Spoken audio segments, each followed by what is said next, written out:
भारत को मोहसिन नकवी टकर गया। ट्रॉफी लेनी है तो लो वरना भाड़ में जाओ। मोहसिन नकवी का भारतीय हठधर्मी पर उसूली स्टैंड। भारत एशिया कप जीत कर भी दुनिया में रुस्वा हो गया। भारतीय खिलाड़ियों ने स्पोर्ट्समैन स्पिरिट और अखलाकियात की धज्जियां उड़ाई। मोदी सरकार के उकसाने पर मोहसिन नकवी से ट्रॉफी लेने से इनकार किया। मोहसिन नकवी भी डट गए, स्टेज पर ही मौजूद रहे। रनर अप टीम को इनामात दिए। भारतीय खिलाड़ी खाली हाथों से ट्रॉफी उठाने का इशारा करते रहे। लटके चेहरों और खाली हाथों के साथ भारतीयों को घर जाना पड़ा। एशिया कप की इनामी तकरीब ट्रॉफी दिए बगैर ही खत्म।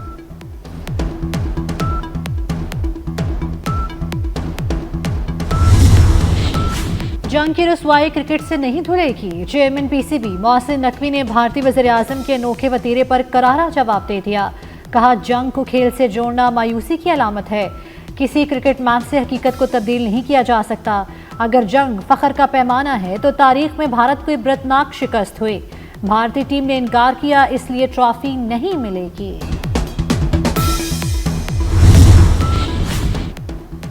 भारत ने ड्रामा रचाकर अब रोना धोना शुरू कर दिया। आईसीसी से शिकायत लगाने की तैयारी कर ली। भारत का एशियन क्रिकेट काउंसिल के चेयरमैन मोहसिन नकवी के खिलाफ एहतजाज का ऐलान। भारतीय क्रिकेट बोर्ड का कहना है ट्रॉफी और मेडल्स जल्द भारत लाएंगे। कौमी कप्तान सलमान अली आगा की भारतीय टीम के रवैये पर शदीद तनकीद। बोले, टूर्नामेंट में जो कुछ हुआ मायूस कुन था। हाथ ना मिलाना क्रिकेट की तौहीन है। एशियन क्रिकेट काउंसिल के सदर से ट्रॉफी नहीं लेंगे तो कौन देगा। जो कुछ भारत ने किया एक अच्छी टीम नहीं करती। उम्मीद है दूसरी टीमें मुस्तकबिल में ऐसा नहीं करेंगी। आप पहले कप्तान हैं जो क्रिकेट में सियासत लाए। सहाफ़ी के सवाल पर भारतीय कप्तान सूर्य कुमार यादव बौखला गए। जवाब देना है या नहीं, मीडिया मैनेजर से पूछते रहे, फिर आए बाएं शाएं। भारतीय टीम के मीडिया मैनेजर ने पाकिस्तानी सहाफ़ियों के सवाल लेने से इनकार कर दिया। कप्तान सूर्य कुमार यादव को जवाब देने से रोकते रहे।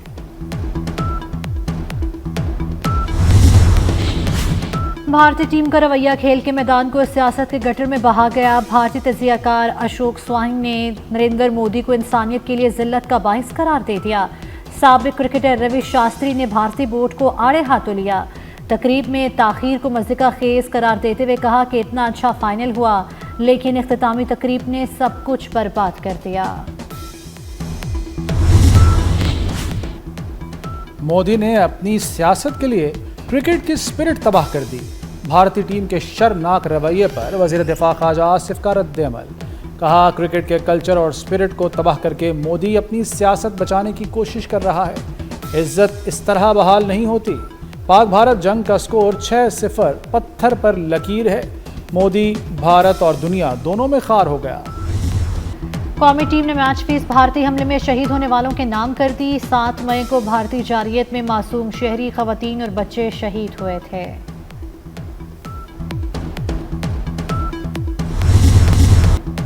हम एक पेज पर हैं। फील्ड मार्शल से हर मामले में मुशावरत होती है। हालिया कामयाबियां इदारों और सियासी क़यादत की हम आहंगी का नतीजा हैं। दहशतगर्दी का चैलेंज दोबारा सर उठा रहा है, जिसका सफाया करके रहेंगे। वज़ीर-ए-आज़म शहबाज शरीफ की लंदन में सहाफ़ियों से गुफ्तगू। मज़ीद कहा, सदर ट्रंप 2 एटमी ताकतों में जंगबंदी न कराते तो मालूम नहीं क्या असरात होते। न्यूयॉर्क और वाशिंगटन का दौरा कामयाब रहा। यकीन है गजा पर इजलास का जल्द मुस्बत नतीजा सामने आएगा। सऊदी अरब के साथ तारीखी दिफाई मुआहदा। तहरीक इंसाफ में इंतशार वासे होने लगा। अली अमीन गंडापुर की शिकायतें धरी रह गईं। अडयाला जेल में मुलाकात के दौरान नाकाम जलसा कराने पर बानी पीटीआई ने गंडापुर को झाड़ फैला दी। अली अमीन गंडापुर अपने खिलाफ साजिशों की दुहाई देते रह गए। जलसे में जूते और बोतलें फेंकने पर तहकीकात की तसल्ली दे दी। बैरिस्टर गौहर ने भी अपने ही वज़ीर आला को लिफ्ट ना कराई। अली अमीन गंडापुर बोतलें पढ़ने और जूते दिखाने को मामूली बात कह दिया। आमिर कयानी ने पीटीआई क़यादत को नाअहल और मुखलिस ना होने का बयान दोहरा दिया।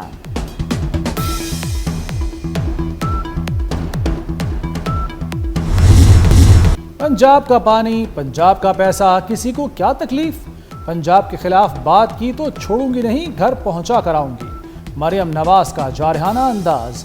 बोली, बिलों पर रिलीफ दें तो IMF को शिकायत करते हैं। पंजाब नहरें निकालने की बात करे तो तकलीफ होती है।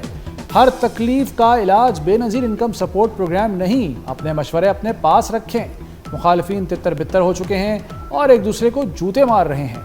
मरीम नवाज ने फैसलाबाद में इलेक्ट्रिक बस मंसूबे का इफ्तिताह कर दिया। शहर को 120 अरब रुपए का मेट्रो मंसूबा देने का भी ऐलान। सुप्रीम कोर्ट ने जस्टिस तारिक महमूद जहांगीरी को काम करने की इजाज़त दे दी। इस्लामाबाद हाई कोर्ट का हुक्म मुअत्तल कर दिया। जस्टिस तारिक महमूद जहांगीरी की अपील पर फरीकैन को नोटिस जारी। जस्टिस शाहिद बिलाल ने रिमार्क्स दिए। हाई कोर्ट में जस्टिस जहांगीरी के खिलाफ दरख्वास्त पर एतराज़ात मौजूद थे। रजिस्ट्रार ऑफिस के एतराज़ात के बावजूद रिट पिटिशन पर नंबर कैसे लग गया? आईनी बेंच ने केस की मज़ीद समाअत कल तक मुलतवी कर दी।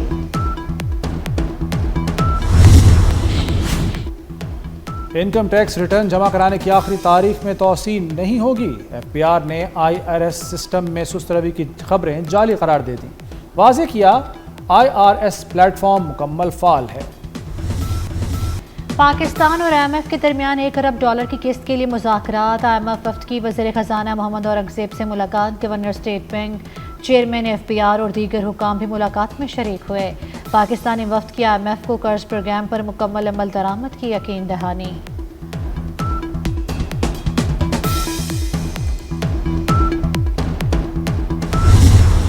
रियासत सतलुज में सैलाबी पानी बतदरीज कम होने लगा। सैलाबी रेलों ने बूरेवाला का नक्शा ही बदल दिया। हज़ारों मुतासरीन हुकूमती इमदाद के मुंतज़र। सैलाब ने इंफ्रास्ट्रक्चर को भी शदीद नुकसान पहुँचाया। रोड सैलाबी रेलों की नज़र हो गए। जलालपुर पीरवाला में भी सैलाबी रेले की तबाहकारियाँ।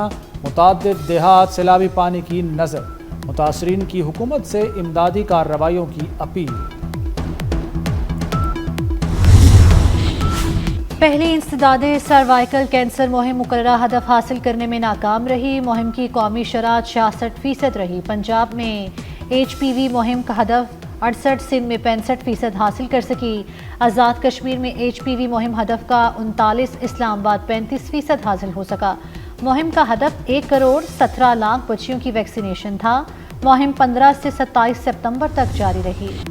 रोटी नान की कीमतें मुकर्रर करने का नोटिफिकेशन इस्लामाबाद हाई कोर्ट में चैलेंज। अदालत ने ज़िला इंतज़ामिया को नानबाइयों के खिलाफ तादीबी कार्रवाई से रोक दिया। डिप्टी कमिश्नर को कल नानबाई एसोसिएशन से मुलाकात की हिदायत। अदालत ने रिमार्क्स दिए, मामले पर तमाम फरीकैन के तहफ़्फ़ुज़ात सुने जाएँ। 1 अक्टूबर को केस दोबारा समाअत के लिए मुकर्रर किया जाए। ईरान का पाकिस्तान सऊदी दिफाई मुआहदे में शमूलियत की ख्वाहिश का इजहार। ईरानी पासदारान इनकलाब के मेजर जनरल रहीम का कहना है, पाक सऊदी दिफाई मुआहदा एक अजीम मुआहदा है। वक्त है हम एक इलाकाई इस्लामी सिक्योरिटी ब्लॉक की तश्कील पर संजीदगी से गौर करें। ईरान भी मुआहदे में शामिल हो जाए तो अच्छा होगा।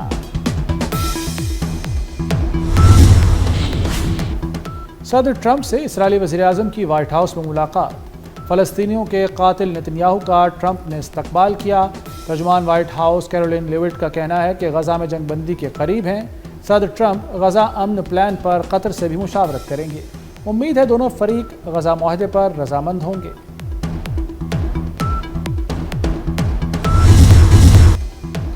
फ़लस्तीनियों पर इसराइल का जुल्म और कहर जारी। इसराइली फ़ौज के ताज़ा हमलों में मज़ीद 40 फ़लस्तीनी शहीद हो गए। नसीरात पनाहगुज़ीन कैंप में 10, गज़ा सिटी में 15 फ़लस्तीनी इसराइली बमबारी का निशाना बने।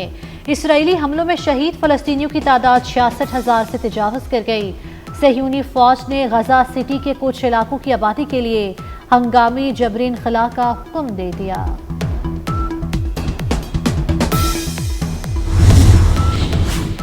बांग्लादेश के शहर चिटागोंग में तालिबान से मुबैना ज़्यादती के बाद हंगामे फूट पड़े। पुलिस और मुजाहिरीन के दरमियान झड़पों में फायरिंग से 3 अफराद हलाक हो गए। वाक़े के बाद शहर में कशीदगी बढ़ गई। दुकानों, घरों और गाड़ियों को आग लगाने के वाक़यात।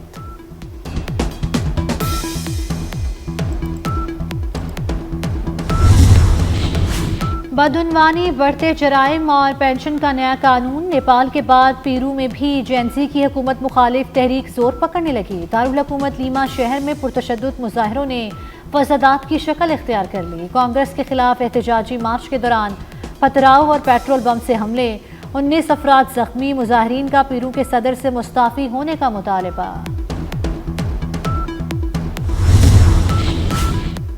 कोटमिठन में हज़रत ख्वाजा गुलाम फरीद रहमतुल्लाह अलैह का उर्स।